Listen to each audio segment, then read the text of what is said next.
Hi, Lorraine. I'm super excited you are here today as my first business of coaching client. September 2021, over 4 years ago, in my business of coaching program, my first paying client into that program. So I'm really excited to share with the listeners today your full journey from starting out to where you are now, over 4 years in. So do tell us a bit about yourself. Okay, so I'm Lorraine Ivers. I'm a career coach and mentor for HR leaders. I've recently relocated from Ayr in Scotland to the Algarve in Portugal, an ex-HRD with over 3 decades experience within various HR roles and types of organizations until I burnt out and then pivoted to self-employment at the ripe old age of 57. And I now work exclusively one-to-one. I offer job search support, I offer a 90-minute career clinic, and my signature Gain Career Clarity program. So I get to see firsthand what's happening out there in the HR market. I've experienced that myself over those 30 years. So I have that empathy for what my clients are going through and tailor my services to support where they are on their particular journey. I'm also recently the author of 2 journals. I created a specific gratitude journal for people on the job search journey, and then went on to create a daily gratitude journal as well that anybody can use. So take us back then to when you joined the business of coaching program. Tell us what was going on for you at that time. Well, I wasn't in a good place, Joe. As I said, I burnt out at the end of my career, complete crash and burn. Had to go through therapy to get myself back to a sense of myself. And I had previously qualified as a career coach with the idea of using that in the workplace.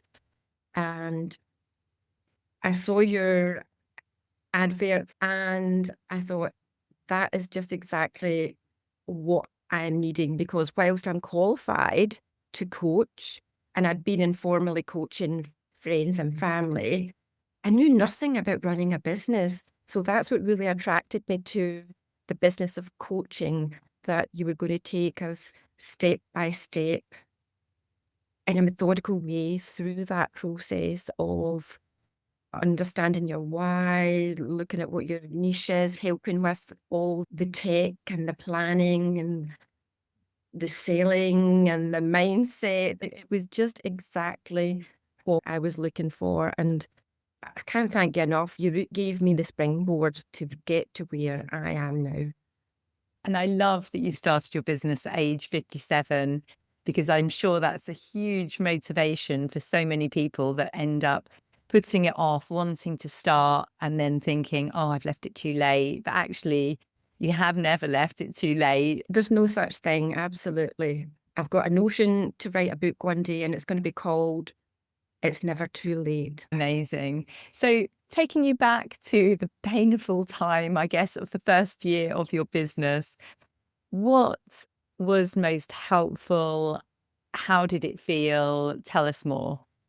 What was really helpful? It was all helpful, Joel, but I think what was particularly helpful was nailing that niche. Because when I joined, I had this idea, well, I can help anybody. But if you're trying to help everybody, who's going to know exactly what it is that you're doing? And I met with an ex-colleague and I was supporting her with an issue that she had, coaching her through that. And she said, you've got all that experience. You're made to support HR. And it was like a light bulb moment. And, I brought that back into the program and I was like, this is it. This is what I want to do. And I think that moment of clarity around who am I speaking to, it just helps with everything, because otherwise it's just some scattergun. You're just shouting into the void, really, if you don't nail that niche. So that was really helpful, that part where you were getting us to think about Who are you talking to? And then the universe just invited that individual into my life, and it was like, bang, this is it. And it just felt so right. Once I had that feeling of, right, this is who I'm speaking to, and we did the whole process of working through our why and our values as well. Then it's the practicalities of you actually need to sell to people, but I liked that idea that you switched it. You're not selling, you're serving. Because that it was a bit of a blocker for me at first. And I think it is for a lot of people. We're not salespeople. But if we can switch that round to think about we're serving our clients, it takes that pressure away. So that was really helpful as well, just getting all the guidance and how to pitch that as a serve rather than a sale.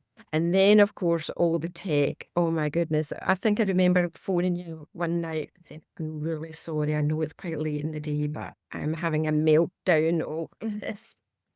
I think it was trying to set Mila and Light up to do my first funnel. I mean, it's really funny when you look back now and you think, oh, get a grip. What were you having a meltdown?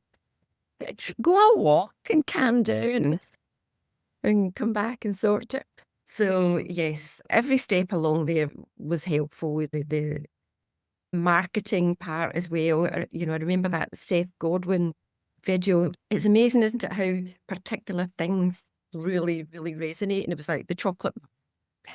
Often when you're starting out, you're comparing yourself to other people and you're saying, they are so experienced and they've nailed the market. Where is the room for me? So that was a real lesson for me that, yes, but nobody's Lorraine Ivers and nobody does it like Lorraine Ivers. And there's space in the world for Lorraine Ivers to coach in her unique way. And the clients that want to work with Lorraine Ivers will find Lorraine Ivers. So that was really a powerful moment for me as well. Gosh, that's amazing to hear that even 4 years on, you still remember that super short video. So if you're wondering what we're talking about, it's a market positioning video which shares that there are hundreds of bars of chocolate out there. Dawn says, isn't that luxury? I'm trying to think of a luxury chocolate bar. Hotel Chocolat. There we go. Hotel Chocolate comes in. So there's room in the market. If you can find your place and figure out where are you trying to position yourself? Who are you helping? What end of the market are you going for? What are your differentiators? Then you can find your position in the market. So loved hearing that, Lorraine. And thinking back to those early days, I remember resistance over something you're now brilliant at. So I'm wondering how you overcame it. So the resistance to posting on LinkedIn, because obviously you'd been off sick from work for a long time. Then suddenly here I am saying, right, we need to tell people about your business. And it was a really scary moment. Can you think back to that and think about how you managed to make that transition and what's made you so successful on LinkedIn now? Tell us, how many connections do you have on LinkedIn now or followers? Over 9,000. Way 9,000. And I bet you had hardly any when you I think I started. had 80 when I started. So yeah, tell us more about that transition, because I know that's a huge barrier for lots of people. Yeah. So whilst I'd been on LinkedIn since 2014, it was simply for posting adverts for my company or, you know, having a little nose when I was thinking about moving myself. Never posting. I literally was like this, posting my first post. And it was about me leaving and starting out. And the response was amazing. Like people from 30 years ago coming in and they're like, oh my goodness. So I think it gave you a little bit of a boost that actually people do remember you and they're making comments about working together, etc. So that was nice that the first ever post got a good response. And then I think you took us through that gentle, remember the 30 days to market. So you were doing that in that first cohort with us without really calling it that. So saying, let's just start by telling people who you are, what you're about, and how you can help them. And I was terrified for a long, long time. I kept the consistency. I kept doing it until at one point it just felt, wow. And then you see your followers growing as well. And, the support that I got from the coaching community and from the HR community was just lovely. Coming from that cutthroat corporate toxic at times, it was so nice to have that love and support around you. So that helped. And being consistent and listening to what was being advised, you're not sell. You're a mix of being your authentic self. And it was hard for me because I wasn't in social media either. So actually to talk about myself, my husband, our life felt a bit alien. But now it's just second nature. People buy from people and they want to know what is happening in your life. I mean, I lost my cat, that, and I just felt the need to post, and oh my goodness, it's had about 30,000 hits. It's unbelievable. And yeah, now it's just second nature. And I actually found a love for writing. I really enjoy, I started a newsletter and I do that faithfully each month. I've got my email list and I enjoy writing blogs and newsletters. So yeah, I found a creativity, Jo, that I didn't even know I had. Yeah. Love it. And then obviously went on to do the journals as well. And I have to thank you for that as well, because I don't know if you remember, the first gift that you ever gave me in the business of coaching was a gratitude journal. And it wasn't something that I did. Obviously, I expressed gratitude, but I didn't actually write in a gratitude. And I just found it when I was tidying my new office. I found that journal. So you introduced me to gratitude journaling, and I have faithfully done that for 4 years, and then went on to produce my own because I was gifting gratitude journals to my clients, and I thought, actually, I can't find something that really works for me. I put a request to say, anybody know one where you can do it maybe at night as well as morning? And people said, make your own. I thought, gosh, I've just done one for job searchers. Absolutely, why don't I? So have you to thank for that as well, that I know the author of two journals. Yeah, I love it. I still gift a gratitude journal when people join my program because it had a huge impact on me when I started my business as well. Because I think it's really hard to look for what went well. And also, I heard that you can't be in fear and be grateful at the same time. And therefore, if we can move you into gratitude, you will be able to keep going a lot longer than somebody who is just in the fear most of the time, which business building does bring up for us, as we know. Absolutely. And, it doesn't take it away. There's moments, I'll be honest, I've never once thought about going back to a 9 to 5 job, but there is times when I've thought, "God, what am I doing? This is hard." But having that daily gratitude really does. It's a game changer. It really is. Totally. So tell us more about what's changed in your life then. So from being signed off work sick 4 years ago when you started the program, you were still employed, signed off sick, and obviously prepping for your next chapter. Tell us more about what life looks like now, what your business looks like now. So I've had since then I was very lucky. I had paying clients very quickly after the business of coaching. It was actually an exchange of energy, and very quickly started increasing my prices, more than double from what I started out. And I think that's knowing your worth and making sure that you're feeling that and expressing that in the offer that you are providing and the prices you are charging as well. So that has steadily increased. I have had a steady flow of clients. I think at first I was pitching at all levels, and now I've niched down further out. I tend to work with HR leaders, so it's head of HR director, chief people officer tends to be at that level now. And I'm very lucky that I get referrals from clients and referrals from other coaches, because I think we talked about this, that there's probably a perception out there that we're all in competition with one another, and it's anything but. This year, as you know, I've moved country and house. So my business has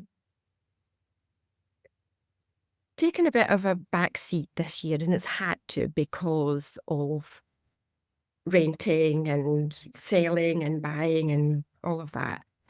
And this year, I've had repeat clients come to me. I've had referrals from clients and quite a few referrals from other coaches. So whilst I wasn't posting as much, advertising as much, the business has been steadily ticking over because for built up that reputation, established myself enough over the years that it keeps ticking along just nicely.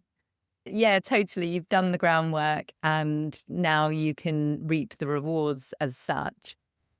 So, if we're talking to a coach who may be listening slightly earlier in their journey, so you're 4 years plus in now, what advice would you give to your former self or to that person listening? Have faith in yourself. You've had an itch to start this business, so go with that. But don't try and do it all yourself. You need to reach out, you need to build a network, you need to get support, and you need to invest in yourself. Uh, And I have obviously sent people your way that I've worked with who went on to become coaches, because what you provide is a great foundation for people to springboard, and then they can go off and do other specialist training. So, like I went and did burnout awareness coaching, I did my NLP. So, I'm constantly investing in myself. But I think my advice would be get that foundation training there to understand what is necessary to build a business.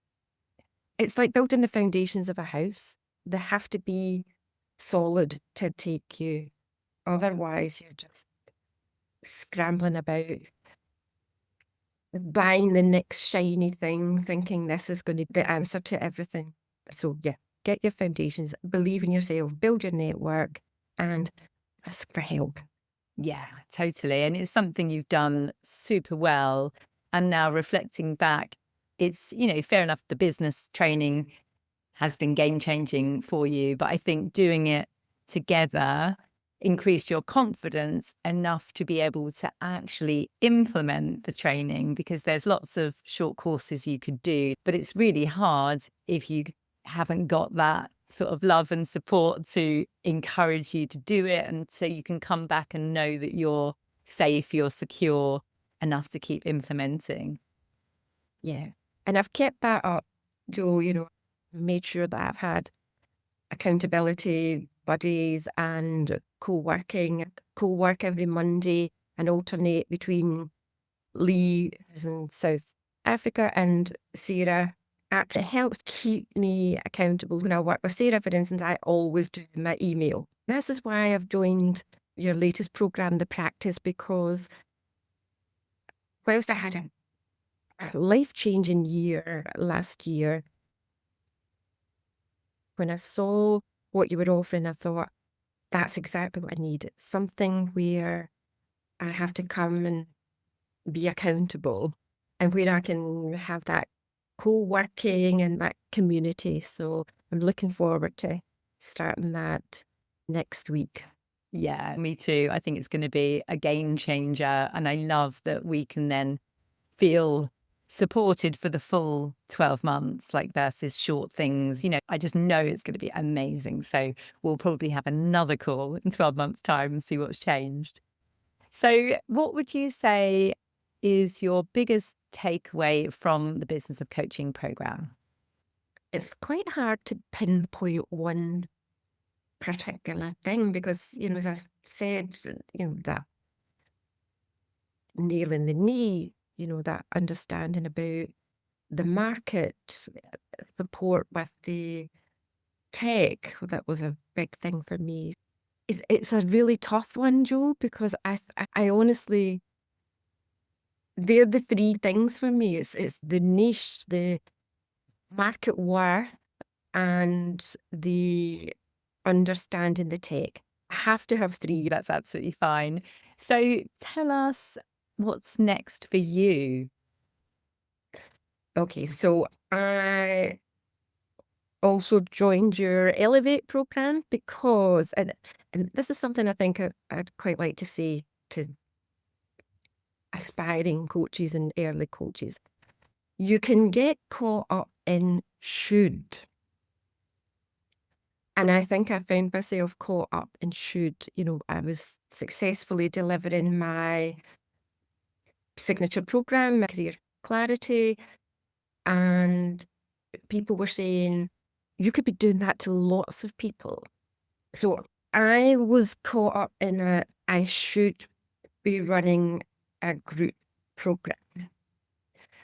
And I came along to the Elevate and I got a lot from it because it wasn't just the group program, it was a digital program as well.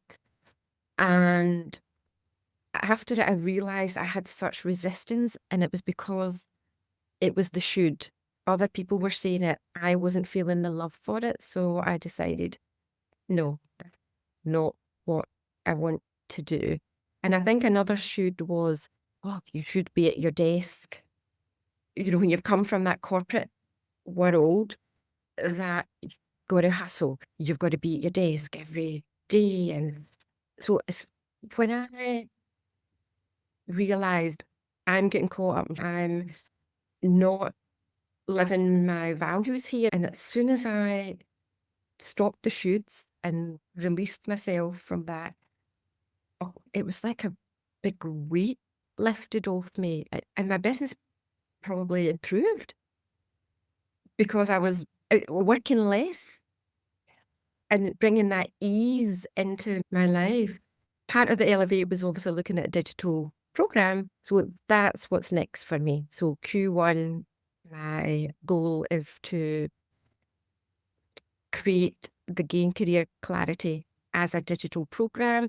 And I'm looking to do it as a DIY, but also a VIP edition as well, where you would have the accountability session with me at the beginning and then a review at the end. So that's the plan. Started the research and networking with other coaches that have already done likewise. And I'm working with a VA as well, so she's supporting me with that. So that's for Q1. And as I said, I do want to write a book, but it's further down the line because we have masses to do in this house here. And I think it's about being realistic. There's no point in setting yourself big goals that you just can't meet. So the book is in the future, and I've got an outline and all of that there, but the time will be right. I will know the time when I can sit and focus on that. And then otherwise it's just carrying on working one-to-one because that's what I enjoy. That's where I feel I serve my clients best. It's been great also to see you so involved in other HR communities and have made so many amazing connections online. Tell us more about how you managed to get into those kind of networks and rooms. So the first thing I did was an online HR event. I won't say what it was called because I'd have to swear, but anyway, I think everybody knows. Where the F is my oxygen mask. That was what it was called. And that was a big deal for me because I think you remember, I used to stand in front of hundreds and hundreds of people in the corporate world, but the very thought of presenting to people after going through burnout, I was terrified. So to actually do that online to a couple of hundred people was a big deal for me. And then I pushed myself after that. So I was part of the CIPD and I got involved with the local branches and I did a few presentations there. I went along to Glasgow University to the postgraduate students and presented there, step by step, getting myself out my comfort zone and joining some great networks and going along to conferences in London and various other places. I flew back this year. I went to the conference in Bristol, hosted a table there at the Evolving HR event. Part of that environment. That's where my client group is as well. It makes sense to be part, but it's not just oh, this is where I get business. It's genuinely that support and community that create within there as well. Thank you so much for sharing your story. It feels like you've been a client for 4 and a bit years, even though there's obviously been periods where you have been a client and periods where you haven't been a client. So thank you so much for being amazing and supporting me and my business in return for me supporting you and your business. Mm. Would you recommend the program? And if so, who to?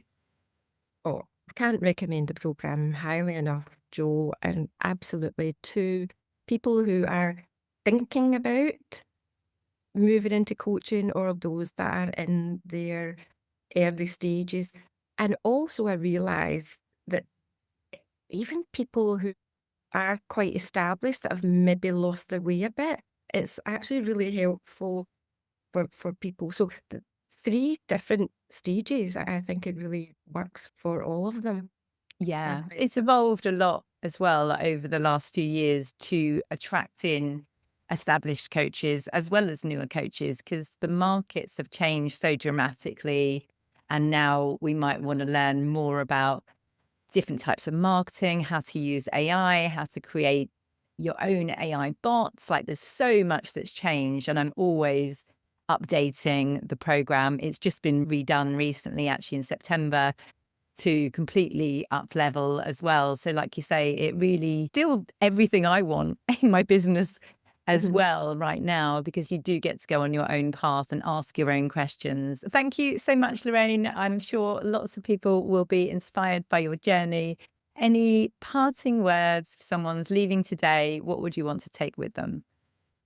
Go for it. It's never too late. Believe in yourself, create your community, get that support around, ask for help. You can do it. Love it. What an amazing way to finish. Thank you so much, Lorraine.